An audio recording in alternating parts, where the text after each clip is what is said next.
Yeah, hi. Another vlog.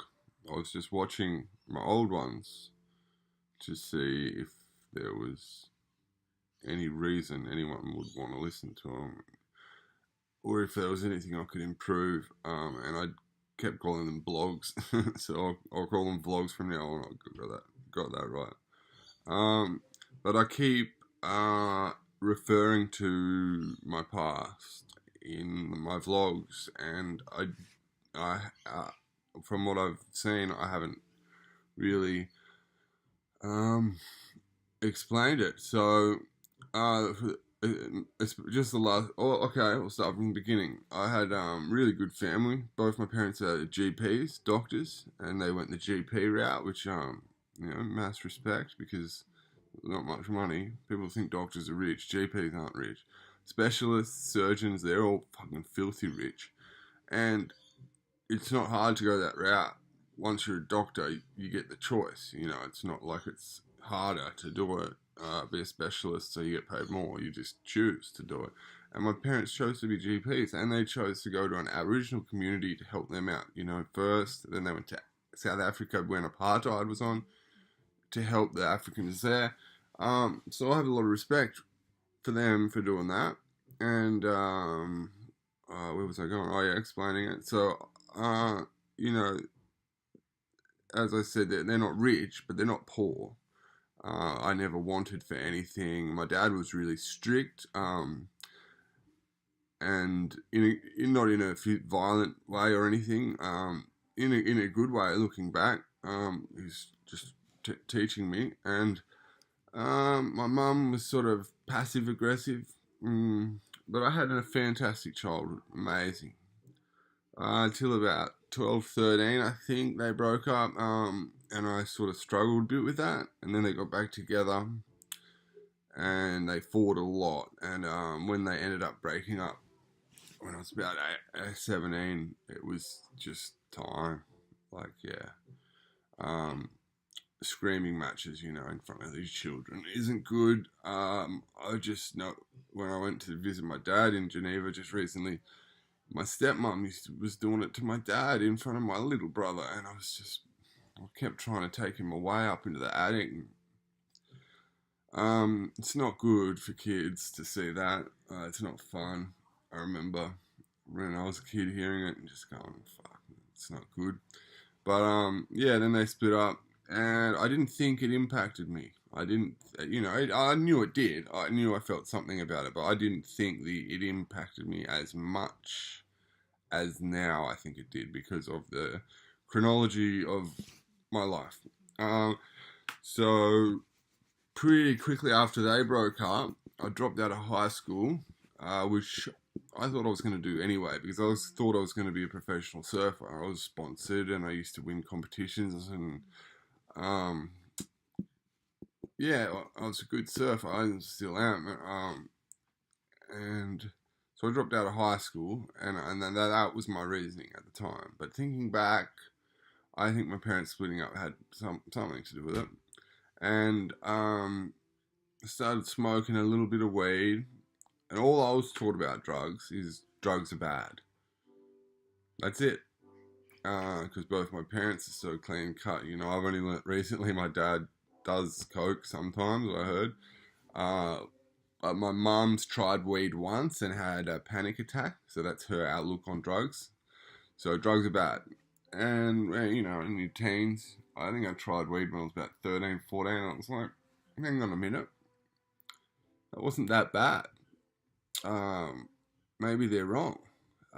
So, yeah, in my late teens, I got right into bongs, right into them really bad, and then an injury um, to my shoulder. I ended up having 3 reconstructions.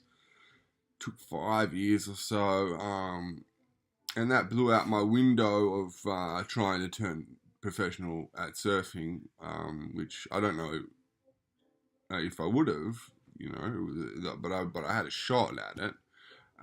So I got depressed about that, and I started smoking a lot, like 50, I was 50, 100 bongs a day. I couldn't count them. There were never enough. One was too many, 100 is not enough, as they say in fucking Narcotics Anonymous and AA.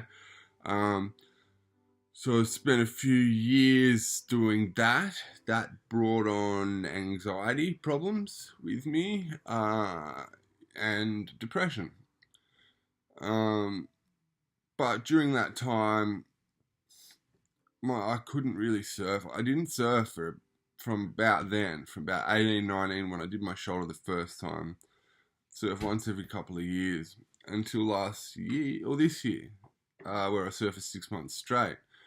So that sort of life changing, because before that, in high school, I'd wake up 5 in the morning, go ride to the beach with my mate. We'd be out there in the dark so we could catch the very first wave as soon as it was light enough.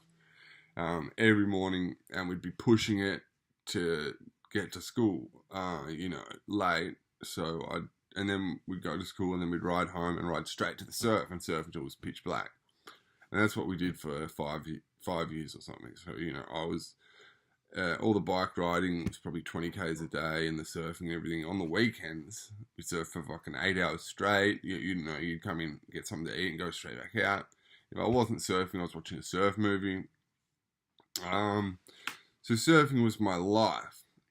And for that to get taken away from me was pretty big for me, and I got really depressed. And as far as school went, because both my parents are doctors, I was born with that part of my brain, the academic part. I got it really easy. I didn't have to do homework. I had to, but I didn't, and I didn't have to study, and I'd ace all the classes. When I dropped out, I think I was topping the year in I was in maths. I was topping the year in advanced maths and physics and chemistry. And the only thing I struggled with was geography for some reason. I don't know why. But anyway, I was gifted at school, but I was really immature and not street smart. I really lacked that. For what I got in academic smarts, I lacked in a lot of other smarts. So then, smoking bongs, in that addiction, I realized that, and I tried to change it, and I stopped focusing on learning while I wasn't surfing. Tried to focus on my maturity and myself, and I think I did, and I think I did pretty well. And in that period during the reconstructions where I couldn't surf, I'd worked, and I've been out mining 3 times in Australia. I've been to like the dead center of Australia. I've been to the dead center of Western Australia, Arnhem Land up the north, the top of Australia. I've seen not many Aussies get to see much of Australia. They'll see maybe Sydney to Brisbane, most of Australians, maybe down to Melbourne, maybe Adelaide, but the East Coast, a lot of people see, but I've seen all of Australia except for the northeast, the above 1770 or Bundaberg. I think that's as far north as I've been. And I'd really love to see it. There's a place up there called the Daintree, and it's meant to be beautiful. And there's Cairns, if you've ever heard of it, that's meant to be beautiful. And there's the biggest waterfall in Australia there, so it'd be good to do a jump there.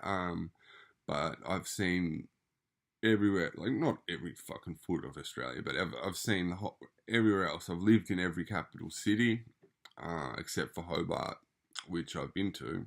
And I've travelled all the way up the west, all the way up to the top, down through the middle.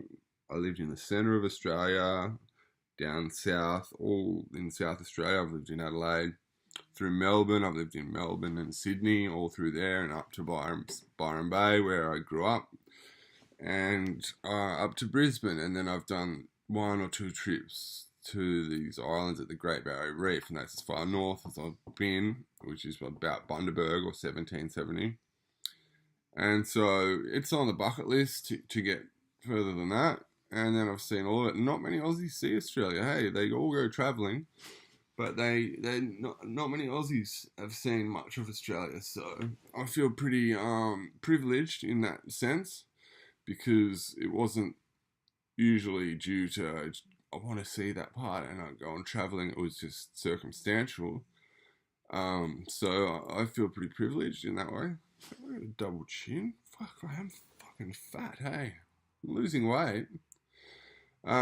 Yeah. So during that time, I was working odd jobs and whatnot, and then at about I started skydiving when I was 18, and I never ever wanted to do it ever, but a couple of my friends had done it, and they were talking to people, and the people were like really receptive of it, going, "Oh wow!" And so I thought, I want to be that guy. I want to be able to say that to people, and then people go, "Oh wow!" So one day I just checked my bank account, and it had the exact amount of money for a skydive, a tandem. So I went, "Fuck it, I'll go do it." And I punched a few bongs in the car before it, which I don't think affected me because I was a bonghead at the time. So it's like having a cigarette. You don't feel anything. You just stoned.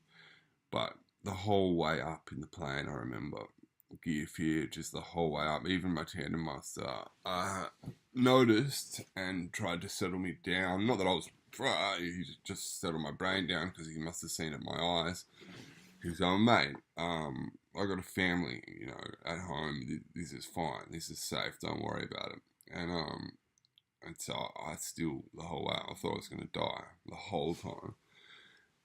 And then if you've ever done one, the tandem, to get a clean exit, he has to sit on the edge of the door and you're strapped to his front. So you're dangling out in front of the edge of the door, just dangling, looking down.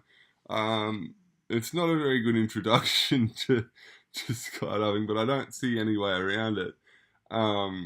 But that's really terrifying. And the worst part for me was when they opened the door. When we got up to height, we call it height in skydiving, 14,000 feet. We go, "Oh, are we at height yet?" We got to height and then we jumped. They say we got to height. That's 14,000 feet. And that's because legally in an unpressurized plane, you're only allowed to fly to 10,000 feet because the oxygen's so thin. Above that, you can get hypoxia and stuff. And I've had hypoxia before. It was really fun for a bit. It's like being drunk or something. We were just giggling, but then I got a really bad headache after it. Anyway, I digress. 10,000, but there's an exception. You can go to 14,000 and then straight back down if you need to. So that's why skydivers jump from 14,000 feet. And anyway, I just accidentally hit stop, so I'm going to have to put it in iMovie and clip these together. So there's going to be a weird bit there. Where was I going? So yeah, anyway, here I am dangling out of the door of the plane. Just not even there, just terrified. And the second you leave, you think that's when the fear is going to kick in. You think, as soon as I'm out of the plane, I'm going to be fine. But the second you leave, and I've spoken to a lot of people about this, and it's a generalization, but it is the general rule of thumb, is that when you leave, the fear disappears. The adrenaline is just so much that it overwhelms the fear, and yeah, so the fear goes away and you do your free fall and then you land. And I remember I landed and I literally ran back in to the manifest, which is what they call the desk where you book in, and to book my course to do it, because I was like, man, that's it. That was, so it was strange that I never wanted to do it, and I did it to show off, and it ended up becoming very big part of my life. So I went to learn. I booked in, and it's a day in a classroom and then 9 jumps, and we did the day in the classroom. And at the end of the day, the lady goes, "Oh, sorry, I should have asked this at the start. Has anyone got any knee or shoulder problems?" And as I said earlier, I've had shoulder problems, so I put my hand and said, "Look, yeah, I've had some shoulder problems, but it's going really well at the moment. I can surf. I surfed like 6-foot waves the other day. It's all good. 6 foot in surfing terms, 6 foot. That's you double it. That's the face size was about 12 foot, 10, 12 foot. So decent wave. and I can surf that fine. My shoulder's fine. And she goes, "No, not teaching you. Out of here."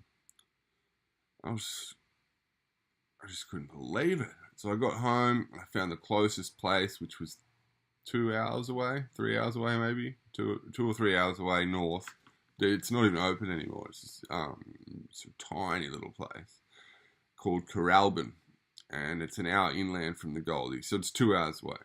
And I didn't tell them about my shoulder when I got there. I'd learned that lesson because I made sure I could reach everything with my right arm, which was the good arm at the time. In case my left arm came out, I made sure, I didn't want to die. But I don't. A lot of people don't get that scared. That's what they tell me. I don't know whether to believe them, but for my first 100 skydives, I thought I was gonna die. Most of them on the way up in the plane. I just had to keep reminding myself about how much I enjoyed it. I'm like, you got to do it. You loved it. That's why you're here. And then every time I was out, I'm like, yes, that's right. This is fantastic. But a lot of people say it took them about 20 jumps to get over that. For me, it was like 100. And you can get this thing called sensory overload, where all your senses are bombarded so much. You hear it in, like, say someone gets murdered. One of the witnesses, I can't remember what happened. Because their sensory overload, your senses get so bombarded that your brain goes, nah, shuts off. It doesn't remember a thing. And I got that on my 9th jump. And I got it a couple of jumps in the first 100. And it's just strange. It's very strange. You think back and you just can't remember. But I guessed my way through that because the 9th jump was my last jump of the course, and they test you for sensory overload. He goes, "What happened?" So what happened on the jump? And I go, "Oh, it was a bit iffy at the start, but then it was good." And he goes, "Yep." And I'm like, "Sick." Okay. So then I went back to Byron with my license and went, "Fuck you, here's my license, I'm jumping." And then for the next 5 years, I did odd jobs, working in kitchens, working in on building sites, working in the RSL. I've done a lot of jobs in my life. I've dug a grave before. I've done a lot of things. But then it was about 23, 24, I heard about this course in New Zealand which offers a diploma in skydiving. And so the Kiwi government's fantastic when it comes to education. As an Aussie or a Kiwi, because we're so close, we have these, it would be like America and Canada, they have special connections and rules and stuff that you wouldn't have with other countries. And if you're an Aussie or a Kiwi, the government paid for half of the course. It was a $30,000 course. The government paid for half and then gave you a loan for the other half. And then also gave you a loan, $5,000 for equipment if you needed it, and then gave you the dole while you were there. So I went to New Zealand for, I don't know how long, like 6 months, 9 months, I can't remember. It was a while, and just lived and skydived for free. For ages. It was amazing. And I owe the Kiwi government fucking 20, 30 grand. I don't know. I can't go back there. But that, if I hadn't done that, it would be really hard to get into the sport without money, because it's 30, 40 bucks a jump, where it depends where you go to. So to get your jump numbers up to the point where someone will go, okay, I'll hire you, it would be expensive, let alone a parachute, which was, my first one cost me like $4,000 or something. Secondhand, new, they're about $10,000, even more, $10,000 to $12,000. But you get secondhand gear. It's been jumped. It's good. I only jumped a new parachute once ever in my life, and it was kind of scary. And it was fine, but it was just like, well, this has never been used. So I got that, and then at the end, part of the course is work placement. So you pick somewhere, they ring him up and say, can he do work placement for free? He'll work for you for 3 months. And on the website it says we had 98.5% success rate in people getting hired after the course. So it's great. And they've cut this off now. because of people like me that didn't pay him back. So, but I chose Byron, which is where I was from, because it was the biggest drop zone in Australia. Anyway, it was the best one, the one you make the most money, the busiest. And I made the mistake while I was over there of telling people that. I didn't realize that till quite a bit later, that if I hadn't done that, I would have been moved forward a lot quicker. But I told a bunch of people, so a bunch of people came with me, so I had to fight with them for jobs, But I didn't have trouble, but I would have gotten a lot further if I hadn't. Anyway, I got a job skydiving when I was about 23, 24. I worked for about 4 years. Until I started base jumping. I started base jumping about 26, 27. 26 I was when I started base jumping. Halfway through my work, we did it one morning before work. We just got up early, drove to this antenna in Nimbin. If you've never heard of Nimbin, it's pretty much the weed capital of the world, other than Amsterdam. That's what it's known for, is weed. It has a festival every year called the Mardi Gras, and it's trying to end prohibition. It's pretty funny. I've been up there a couple of times. They have like biggest joint rolling competition, biggest cone pulling competition, and it's a big festival. It's not like a little, it's pretty funny. Little bong throw and yell competition. Digressing again. So yeah, I worked for 4 years, and then I went on a base trip, and I broke my back not really bad. It wasn't that bad at all. I broke my back in a pretty good way, as good as you could break it. And because you can't get base jumping insurance, this was on holiday in the USA. Oh yeah, I just remembered. So another cut and paste that I said in the last one, that when I got it X-rayed, and they said it was fine, and then they sort of nonchalantly asked me if I wanted a CT scan. As I said, it's like a lot of radiation, so I said no. But that question would go on to haunt me for a long time, because if I had said yes, just that one question, yes, if that had happened, they would have found it, would have healed perfectly, I would have got insurance payout, my job would have been secure when I got home, I don't think I would have been ever addicted to heroin,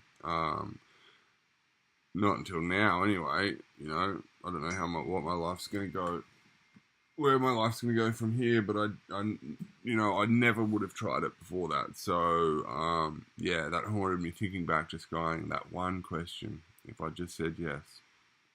But anyway, going back to the other blog, I'll cut. Sorry, I'm just rewatching it and realizing things I forgot to say.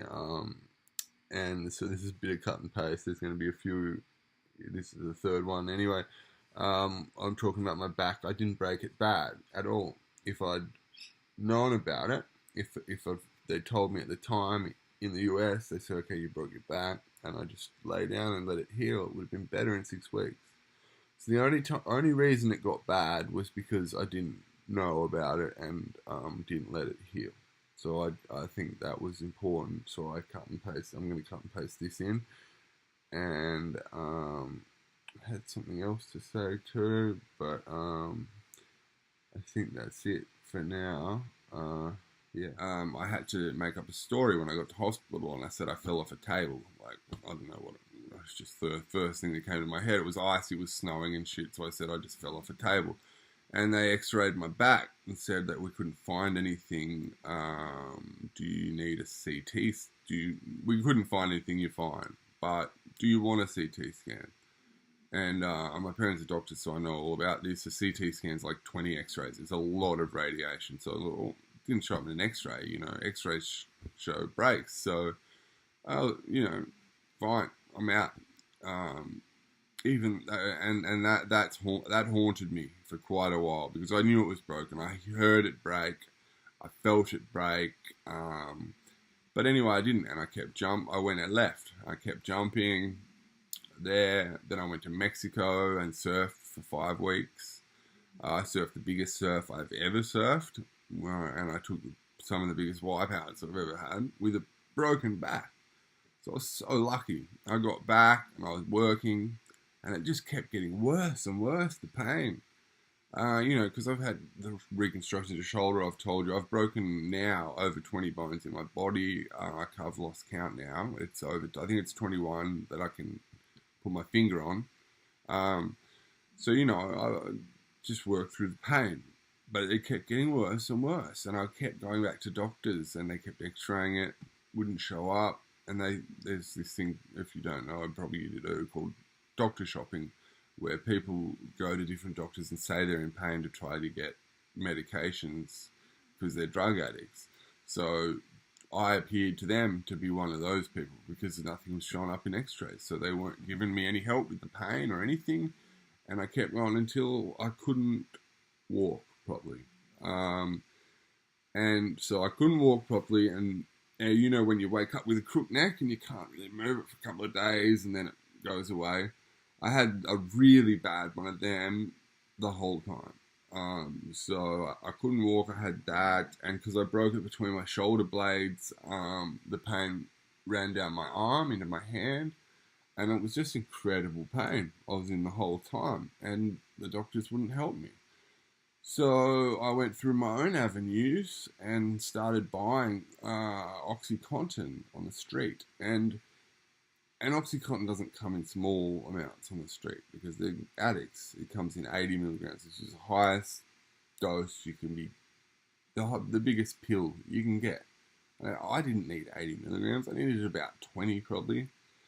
And the first time I might have halved it. I might have taken 40, but then it ended up I was taking 80s to get through the pain. And finally a doctor said, we're going to have to do a CT scan if you're going to keep whinging to us.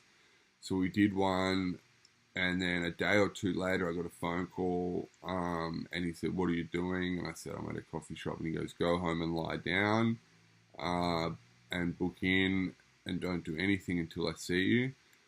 And then I went and saw him, and he said, man, you broke 3 bones in your back, and it looks pretty bad now.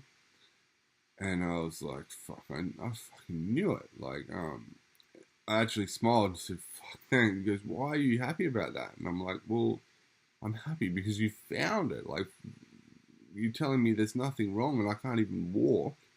Now you know there's something wrong. Hopefully we can fix it. That's why I'm happy about this. And so when I go to see him, then he finally gives me painkillers. And he gives me 20 mil.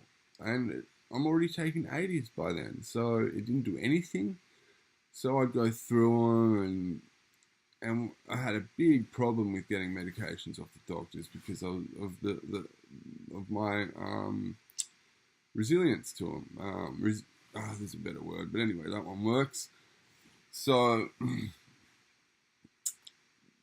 I went to a pain specialist. I had to get 12 surgeries done on my back, and the amount of drugs I was taking at that point.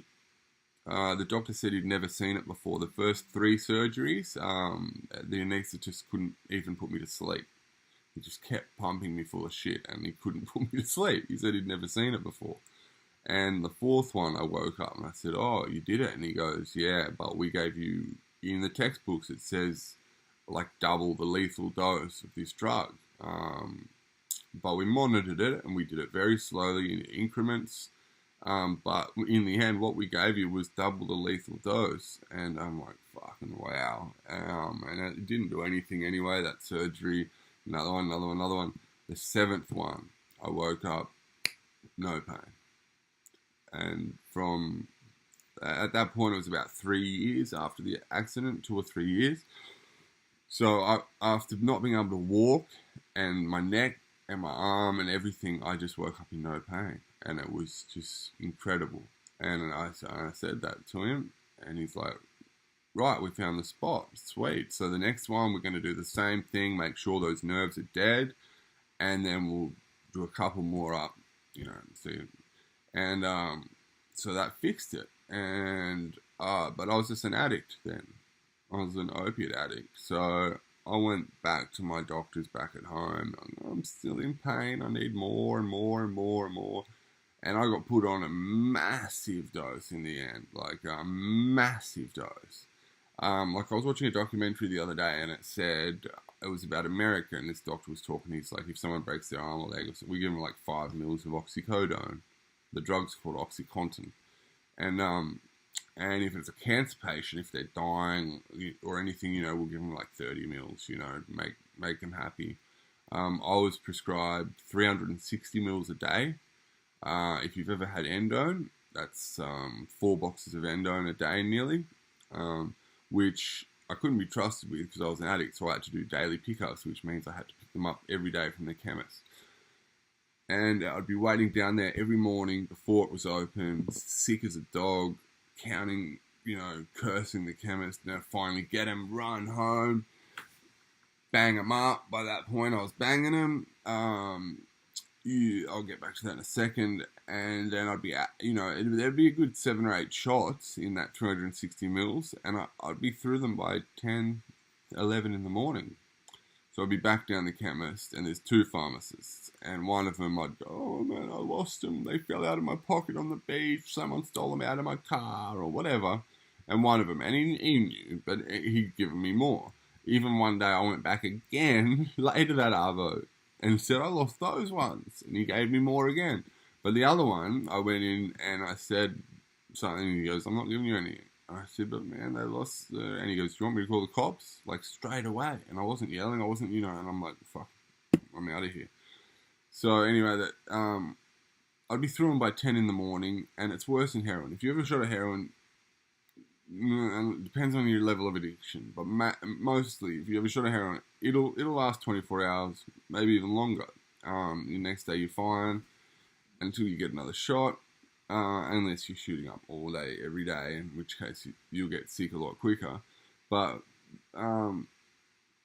with the oxycodone, I'd be through them by 10, and you get sick a lot quicker than heroin, like a lot quicker. I'd be sick by 3 or 4 in the afternoon, and then it just get worse and worse and worse and worse, and I wouldn't sleep. I'd be up all night, so sick.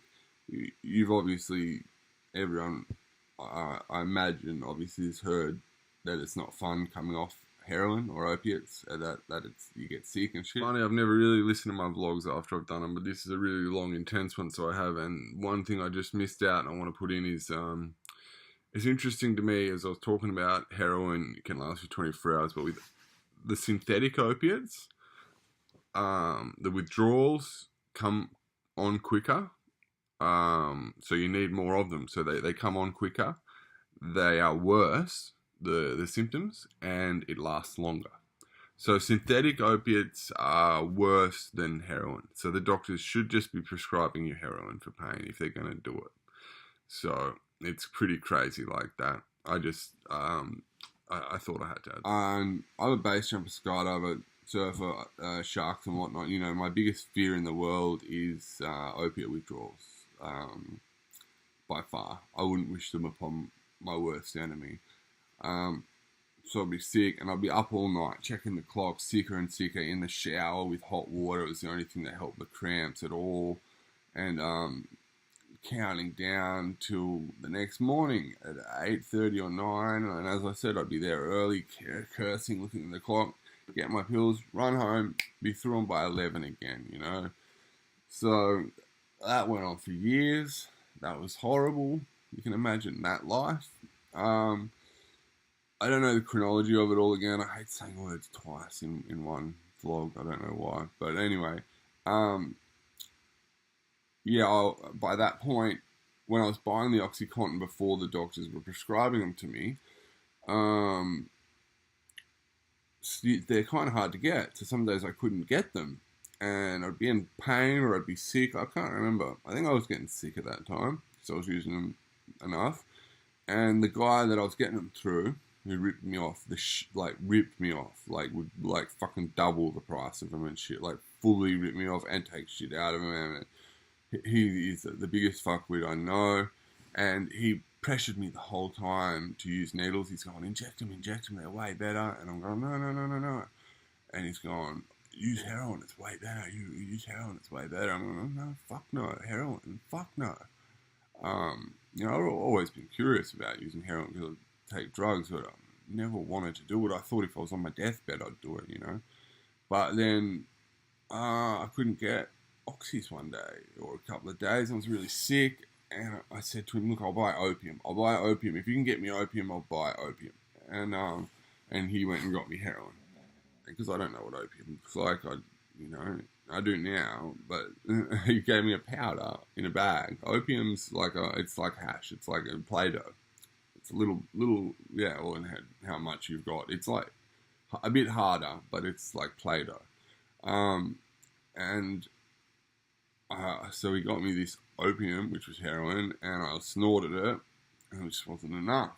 So I went back and got more, and he's like, "Dude, and because he was ripping me off so hard too, he's like, you're not going to be able to afford this, dude. You're going to have to shoot them up."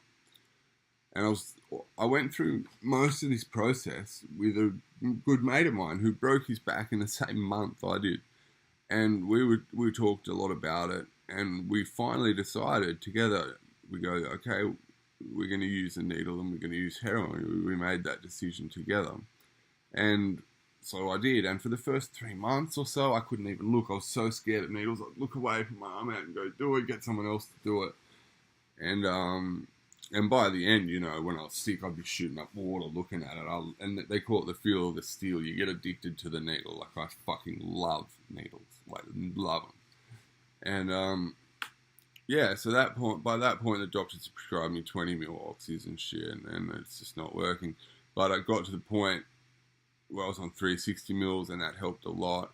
And then my habit got worse and worse and worse. And the only way to fund a habit like that in a position like me was to start dealing. Well, I did deal, yeah, but I dealt for a bit and couldn't do it because I never get high on your own supply. Fuck, I did that wrong. And it ended up going back to my supplier and going, "Man, I used it all." And he just, his girl's going to make an example out of him, like fucking, But I consider him a friend, sort of, until I've heard a few things lately. But anyway, I started driving, just being a mover, or whatever they call them. I was a mule, I guess. And that made me the most money. And for a while, I had $1,000 a day habit. Which is, because it's so expensive up here, it's not as big a habit as it may sound. It is, but in cities and stuff where it's literally like half the price of here, $1,000 a day habit's a lot different in Melbourne than it is here. But, yeah, I had a big habit. And I kept whinging to the doctors, kept complaining my back was still hurting and whatnot. And I finally realized I needed help, so I told my family about it. And they were very supportive. And I was on private health insurance at the time. So I think I went to detox first, which is only like 10 days. And they sort of get you off it using other drugs and reducing it and making it as easy as possible so you don't get as sick. And I came out and I used straight away, so I had to go into a rehab. And I think I've been to rehab over 10 times now. I can't remember, but it's about 10, 11 or 12, 9, I don't know, about 10 times.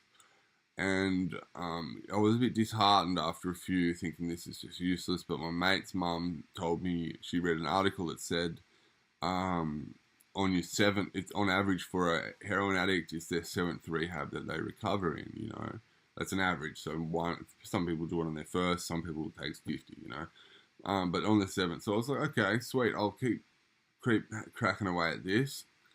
And in the end, one of them did help. So it was great. And I've been to all different types, and you'd think for someone like me, a strict one would be really good, because I don't follow rules. If there's a rule set, if someone tells me about a rule, even if I don't care, I just want to break it. Like, that's the kind of guy I am. It's just stupid. Like, but that's just in my head. I can't change that. So these rehabs are strict ones. For example, I went to one in Melbourne, and you're not allowed to leave. You're locked in a building, and you finally leave when you've passed all the tests. And the first time I remember walking out the door, and it felt like someone had thrown a bucket of cold ice on me. I was just so blown away by, whoa, I'm free now. This is on me. And my cousin picked me up and he said, I've just got to drop in the city quickly and then we'll go home. I said, sweet. As soon as he got out of the car, I got out, ran to the nearest chemist to try to get pseudoephedrine to get high. And the guy in front of me was doing the same thing. I noticed, and then walked out, and he must have noticed because he was waiting for me. And he goes, "Can I buy that off you?" And I go, "Well, I got it because I need to get high." And he goes, "Well, I'm an ice dealer, so if you want to get high, I can sell you some ice." I'm like, sweet. So I sold in the box and bought some ice. So in a city I'd never lived in, within half an hour of leaving a rehab, I'd scored drugs. So it's not hard. And I've done other ones where you can leave. I've been to 2 different ones, are pretty much the same. There's one of them, the Sydney clinic, I really love. And you're allowed 4 hours leave a day. You can go out. I got kicked out one time because I was going out and going to the doctors and getting drugs from them while I was out. But I took them seriously more and more the more I went. And the reality of being let out for 4 hours a day, 6 hours on Sunday, and you can talk the nurses into being able to sneak out for a ciggy. You can just leave. So when you leave one of them, it's not really a big change. You're just walking out the door and you're like, I've done this 100 times already in the last month. And that worked the best for me because it wasn't such a shock. And I haven't been using since. I've lapsed twice in about 6 months. And a year maybe. I don't know. I'm doing really well anyway. So that was that. And then I was wondering if I missed anything. Yeah, and my dad, like, when I was about 26, because after they'd split up, Dad's a really up there in his field where he works. He actually made it the very top of the world in his field. Well, he had a bunch of fields, but he picked this one he was at, and he got to the top of it. In the World Health Organization, the UN, he was the director of aging. And he told me he revolutionized it. He completely turned it on its head, whereas before him, everyone thought the aging population was a burden economically on society, and he proved that it was the exact opposite, that they help the economy, which he was very proud of, and I guess I'm proud of him doing that too, but we haven't talked about it that much, so I don't know that much about it. But he was forced to retire this year, but he's got so many degrees. Just having his name on something will be enough. He'll work. He'll be fine anyway. And he offered me a trip to come see him in Europe about 6 or 7 years ago, and because I was an addict, I couldn't. And I finally got to take him up on that this year. So that's great. And I'm moving forward, except I hurt myself at the end of this trip, so I've been in bed for a month. But I'm going surfing. I'm going base jumping next Thursday. I'm going to start surfing next week. So I'm back in action. And yeah, so in all my vlogs, when I'm referring to my past, I mean, it's 28 minutes, pretty long time, but that's a pretty quick summary of my life. I've got an older sister, a year and a half older, a younger brother 6 years younger, and a younger brother 30 years younger, and 2 great parents. Yeah. So if you hear me referring to my past, that's it. My music past I'll get into in another vlog, because that's kind of interesting. But anyway, if anyone ever listens to any of my bullshit fucking crap that I put on here, fuck you and peace out.